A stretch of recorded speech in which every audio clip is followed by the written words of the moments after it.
and of his own immense debt.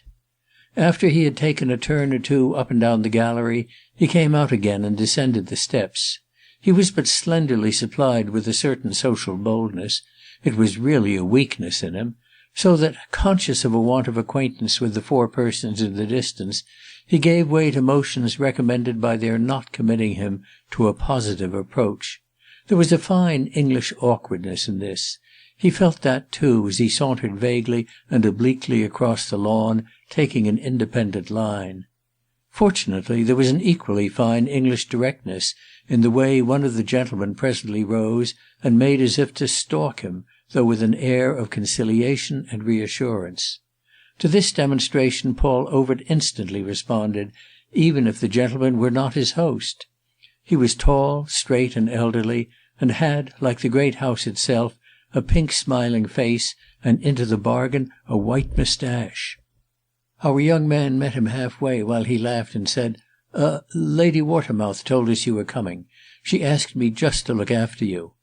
Paul Overt thanked him, liking him on the spot, and turned round with him to walk toward the others. "They've all gone to church, all except us," the stranger continued as they went. "We're just sitting here. It's so jolly." Overt pronounced it jolly indeed.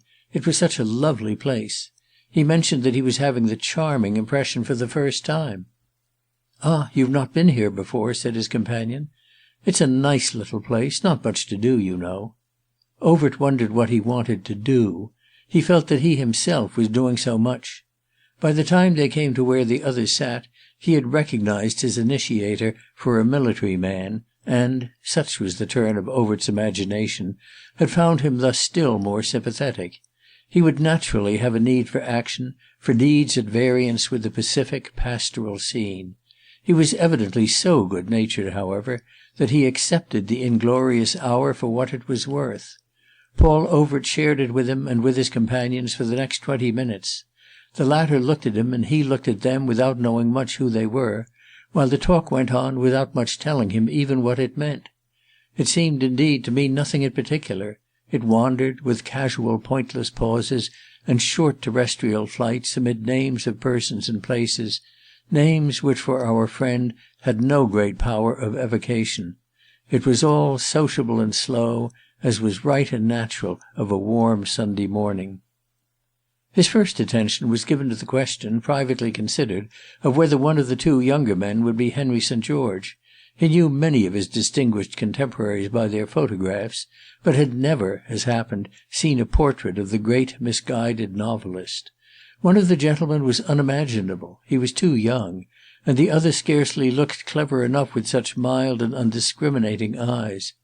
If those eyes were St. George's, the problem, presented by the ill-matched parts of his genius, would be still more difficult of solution.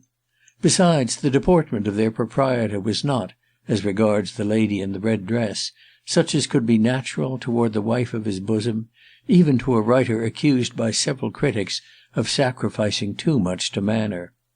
Lastly, Paul Overt had a vague sense that if the gentleman with the expressionless eyes bore the name that had set his heart beating faster, he also had contradictory conventional whiskers. The young admirer of the celebrity had never in a mental vision seen his face in so vulgar a frame.